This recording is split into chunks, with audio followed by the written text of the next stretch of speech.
Do you ever have trouble making decisions? Do you get stuck trying to discern between the good and the best? We get it. We have been there. So today we are excited to share with you some of the tools we use to make good decisions and how we figure out what God is saying over the decisions we are making. Hang on. This is going to be a good one.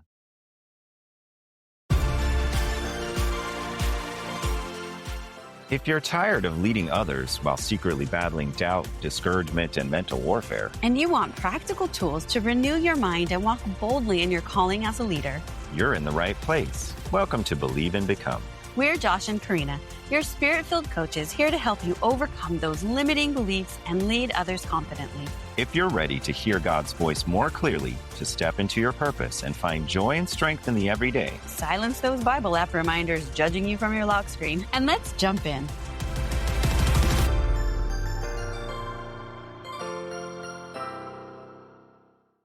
Hey friend, here's a quick invitation before we dive in. If you're a spirit-filled Christian in leadership, whether you're a pastor, business owner, or a stay-at-home mom, and you're feeling stretched thin, stuck in overthinking, or unsure how to break through what's holding you back, you are not alone. We would love to invite you to our brand new Facebook group, Overcome Limiting Beliefs for Christians in Leadership. It's a space for faith-filled leaders like you to be refreshed, encouraged, and equipped to renew your mind and lead from God's presence, not pressure. Inside, you'll find community, practical guidance, and uplifting conversations that help you step into greater clarity, peace, and purpose. Come join us. Follow the link in the show notes. We'll meet you there. Well, welcome to the podcast. We're so excited for this episode. It's going to be great. Yeah, we're talking about decision making. Boy, that can be tough. Yeah. Corina and I are kind of opposite when it comes to making decisions. Yeah. Corina is more of a, let's make a decision and go with it. Let's try it out. She's enthusiastic, full steam ahead. And I am very much a careful, let's make multiple spreadsheets. We need to take at least a month for every to decision. analyze and consider all of the possibilities. It's just the way that we're wired. Yeah. And part of that comes from the way that Corina hears from the Lord. She's more of a knower. She just knows things. And so many times we've been praying about it. She's like, this is what we should do. And I would say, well, how do you know that? She's like, I don't know. I just know. I just feel like it's what we're supposed to do. It's just what we're supposed to do. And I'm like, but I need to know. So that has, caused some difficulty, I guess. Not real bad, but just from time to time, I know Corina's probably a little frustrated.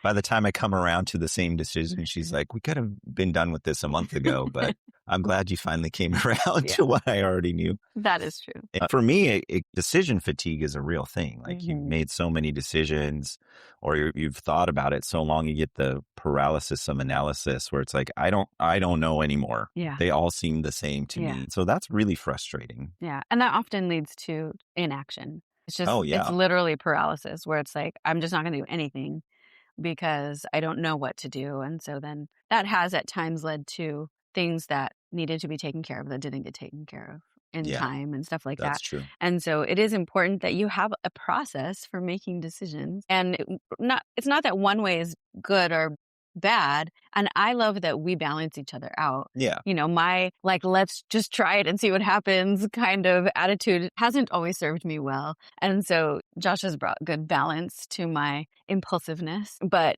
one of the things that has really helped me is to realize that God is leading me, that because I am seeking him, and I'm pursuing him and I'm intent on obeying him, he is going to lead me. And so I don't necessarily make impulsive decisions like I used to, but I do know that when I'm praying about something and I feel a certain way or I think, oh, this is what I should do, then I can trust that that's God. So it's important to recognize that discernment is not always going to look like I know exactly what to do, right? Oh, now I know this is the way, this is the thing, right? That's not necessarily what discernment is going to look like. Sometimes it looks like I trust God and God is leading me. And I discern that he's leading me in this direction. I feel like this is the right way to go. So I'm going to take this step of faith. And so sometimes I know we want the skies to part and the Lord to hand us the scroll. And it says, this is what you should do, right? Like we all want that. But it's so often more about trusting that he's really leading us, that we are connected to him, and that he's going to take care of it, even if we get it wrong. I love that so much. It really takes the pressure off of Well, one, trying to feel like, okay, I need to hear the audible voice of Right. God. I mean, whenever we're making decisions, of course, we want clear direction from the Lord, but sometimes that's just not how he's choosing to speak to us. And Mhm. sometimes it's because he wants us to lean into Yeah. his presence. And sometimes he's giving us the opportunity to demonstrate that we can make good Yeah. decisions on faith, that I'm connected to the Lord. He is speaking to me. He's given me his wisdom. I Mhm. think like he thinks. And so here's 3 doors, pick one. And you're like, I don't know, God, which one? And you Yeah. open it, and guess what? Jesus is on the other side of the Yeah. door. He's like, good job. Good You job. made the right Yeah. decision. And sometimes I think he's Behind all in, the doors. well, yeah, he's behind all the doors, or he's inviting us just to dream with him and Yeah. say, there's no right or wrong in this situation. It's actually what's on your heart, Yeah. because he likes to partner with Yeah. us. We don't work for God, we work with him Yeah. because we're his children. We're not his servants, we're not his slaves. And so Mhm. he's like, okay, well, what are you passionate about? And Mhm. so that to me takes a lot of the pressure off of, oh my gosh, I'm going to get it wrong. I'm going to Yeah. make the wrong decision and I'm going to destroy my life, and realize that God is bigger than Yeah. any wrong decision. Wrong decision, I'll put that in 100%. quotes, that we Right. make. He can redeem anything, and he's ultimately going to get us to where we need to go as long as we're pursuing him. We're trying our best to follow him. Yeah. He goes, I see your heart. I'm going to Yeah. get you where you need to go. I'm going to Totally. work it out for you. And so one thing that has helped us so much is this decision-making process from a book called Fully Convinced by Steve Backlund. We were fortunate enough to do the 3rd year of our ministry school with Steve Backlund and the Igniting Hope team. And that this is one book and process that has really impacted us a lot Mhm. and given us a framework Yeah. for making decisions that has been really helpful. And we hope that it will help you too. So the first thing you want to do is just consider your options. What are the options in the situation you're in? Often, I think that we kind of pigeonhole ourselves and like, I have to do this because if I don't, then the world will explode or whatever, right? Like my life will fall apart. And there are always more options than I think we realize. So, what are the options before you? And are there any that you haven't considered? Obviously, we want to take every step through this process with the Lord. So, Lord, show me if there's any options that I've overlooked.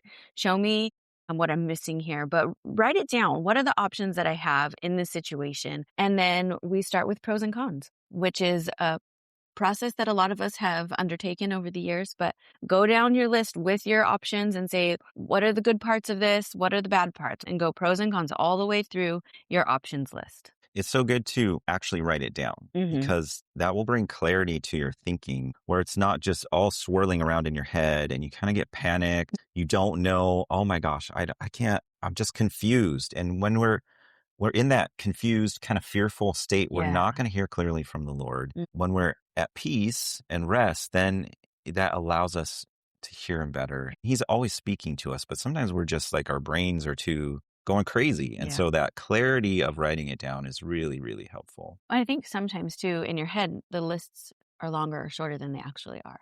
Right. You're like, I have all these reasons. And then you go to write them down and you're like, there's only 3. There was, yeah, There's only 3 good there was things. only 2. Right. Whoops.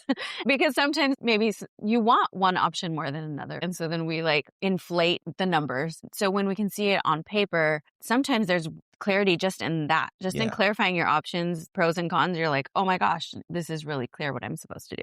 And our emotions cloud the decision, Yeah. which our emotions aren't necessarily bad, but it's nice to take a more logical approach, I guess. But then that's not all we do. We're Right. actually going to invite the Lord to speak powerfully into this decision. And so we're going to start discerning what God is saying. Are there any scriptures that have Yeah. been highlighted to you in this season of trying to make the decision? Oh, I was reading this morning and this jumped off the page at me, and I was so excited I wrote it down. Maybe God is speaking to you through his written word. And then just be paying attention for God's stories. Yeah. These are unusual coincidences that might happen, prophetic words that you receive from other people, maybe just an encouraging text message that kind of came out of the blue. You're like, well, that seemed random. Yeah. Oh, that could be the Lord, because Right. sometimes he uses other people to speak into us. Sometimes you'll have a dream that you wake up and you go, oh, that felt different from my normal dreams, which I know that I didn't always think about God speaking to me in my dreams, but reading the Bible, how many times did he use a dream So many. to direct? So many times. Yeah. And so right now, God is releasing dreams over you Yeah. where he's going to speak into your life and into your situation. And there's been multiple times where we've had very special dreams where the Lord has spoken to us and that has directed the course of our life. He wants to do that for Yeah. you. I actually have a quick story about this. Most of my dreams are what we like to call pizza dreams, where it's just like, if you ever saw that episode of The Cosby Show where he had like the meatball sub before bed? I love that one. And then he had the dreams about the meatball sub. We're It's kinda dating like, ourselves here. yes, that's okay. So it's kind of like that. Like most of my dreams are like, what the heck was that, right? But I had started writing my book in 2019, I think, and started and stopped and started and stopped. And it was just there. But I had been feeling like the Lord was telling me that it was time to pick it back up in the summer of 2024. So I was like, okay, yeah, okay, I'm supposed to write. I'm supposed to finish my book. Like you have this, what we've talked about a lot, this intention to do something, but not necessarily the action behind it. And so I had purchased this little mini course to learn something else that I could maybe make some money from. And so I had started this course, literally one lesson. I watched the intro lesson. That was all I had time for. Went to bed and I was dreaming about doing this course. I was dreaming about what it was going to be and all of that. And I woke up out of the dream and I heard the command was to write, as clear as day. And that is not, like I said, pizza dreams all the time. Okay. And so this is not my norm. And I was like, yes, Lord. I just knew it was him. And I knew he was saying, don't get distracted trying to provide for yourself. Do the thing I told you to do. And it was just so clear to me that was him. And I think those are the moments when we can be like, was that really God? I don't know. Did he really say that to me? Well, maybe it was just me. You know, I was waking up. Weird things happen when you're waking up. You know, you hear weird noises. But instead, I chose to attach faith that was God speaking to me.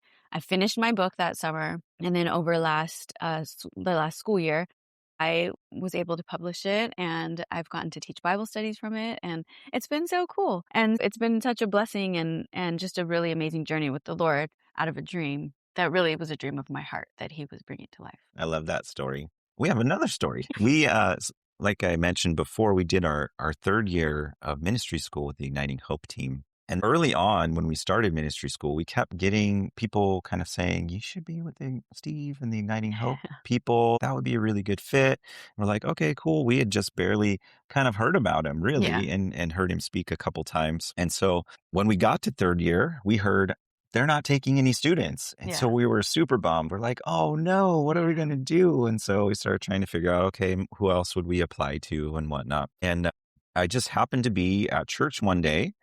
And there was one of the guys that's on staff at the church that I'd gone on a ministry trip. He was in the line to check in your kids to Sunday school. He doesn't even have kids, but he just happened to be there. And we've never seen him at our service. Never seen him at the service before or since, but he just happened to be there. So we started chatting a little bit and he asked me, okay, who are you applying to? And I told him about the situation. He goes, well, why don't you just send him an email? That's what I did. The person that I ended up with wasn't taking students my third year either. And I just sent her an email and look, and then he ended up like working with her and it turned out to be a great story. And I was like, okay.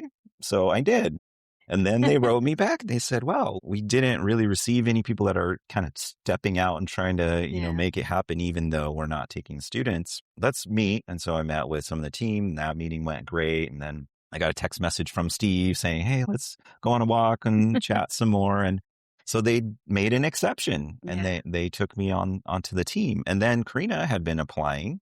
Yeah, I was applying half-heartedly. Because I didn't know if I wanted to do third year or if I just wanted to be home. Because up until school, I was a stay-at-home mom who homeschooled our children. And school was a lot. And so I was like, maybe I'm done.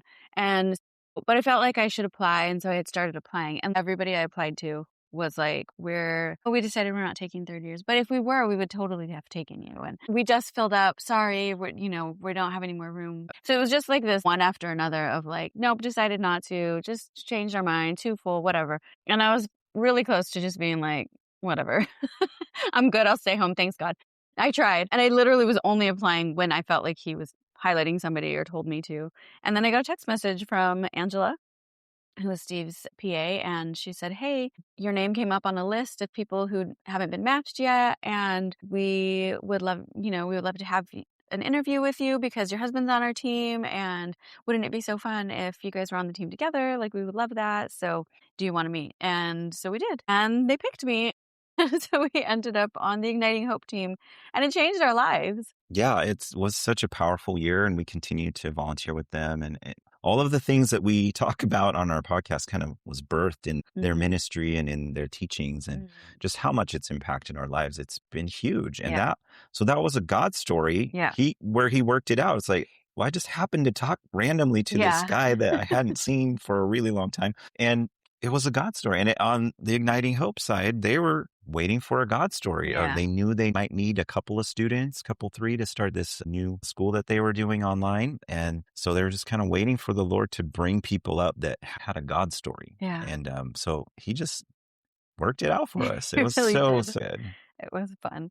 So once you have your options, your pros and cons, you're looking through scripture, you're asking the Lord, what are you saying? You're looking for God stories. I think this is a really good way to bring discernment into the process. You're looking for God stories. So it's not necessarily audible voice or anything like that, but it's God is doing something. Just like in our story that we just shared, God was doing something, even though we weren't necessarily aware of it. The next thing you want to be looking for is wise counsel. Always seek out wise counsel. There's so much wisdom in seeking out the counsel of people that you trust, of people that love you. Your pastor, your parents, your boss, godly friends, coworkers that have your best interest at heart. Seek out godly counsel. Make sure that it's, like I said, somebody that loves you, somebody that has your best interest at heart, and somebody who also knows Jesus.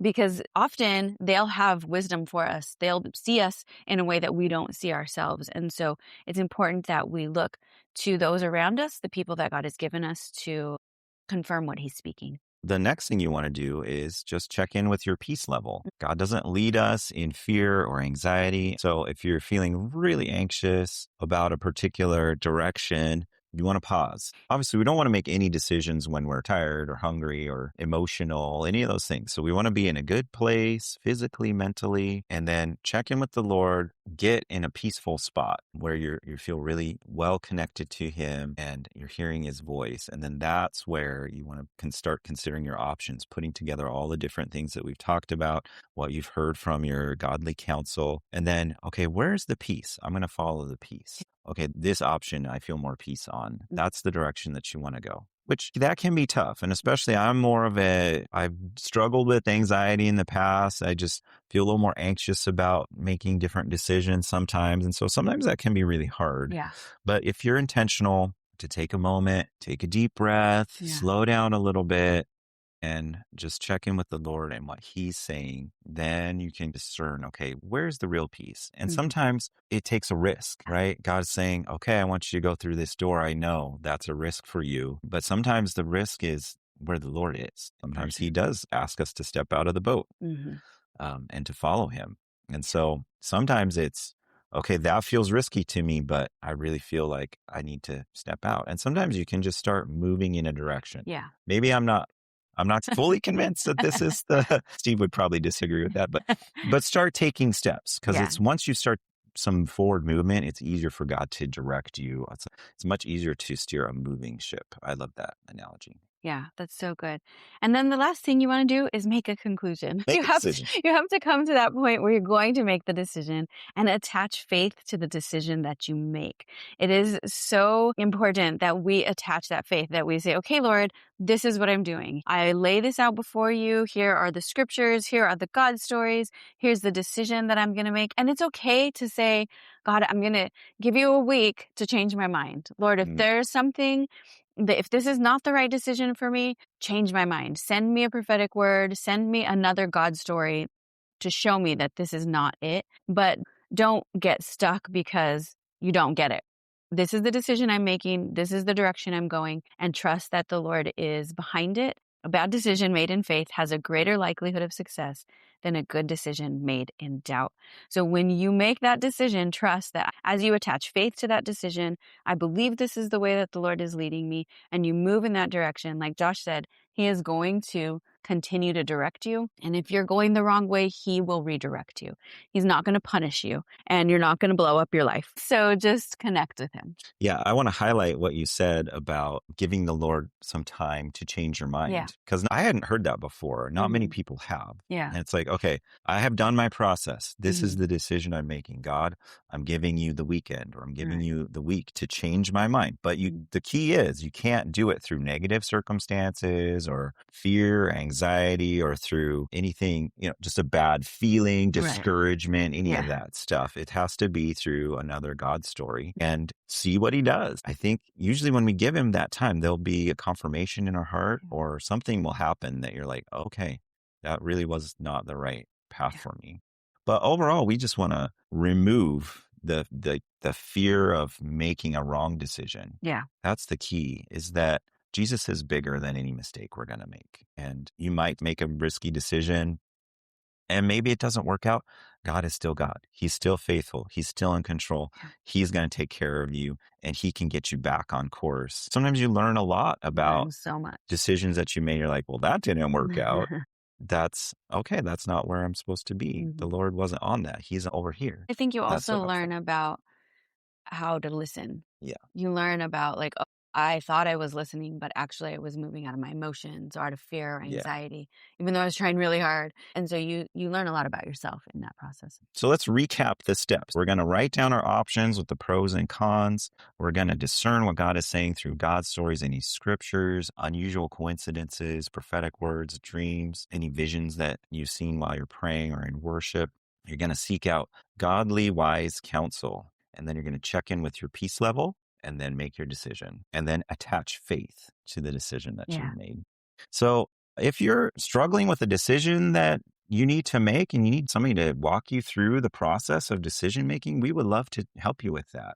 You can go on our website and book a 1-hour session. We'll chat with you through the decision that you need to make and help you check in with what God is, discern his voice, what he's saying in the situation. And a lot of times we have limiting beliefs that are holding us back from maybe making what feels like a more risky decision, but the Lord is really leading us into. So we'll help you break off those lies that are holding you back. Check out our website, joshandcorina.com/coaching, JOSHANDCORINA.com/coaching. We'll have the link in the show notes. Check that out. We would love to work with you. Yeah, well, thank you for tuning in today, wherever you are, in your car, washing dishes, working out, whatever you're doing. We just bless you to make good decisions with Holy Spirit. And we bless the rest of your day. And we love you. And we just release grace over your decision-making process. Wherever you are in that, God is right there with you. And he is going to help you to make the best decision. And this is going to be a great year.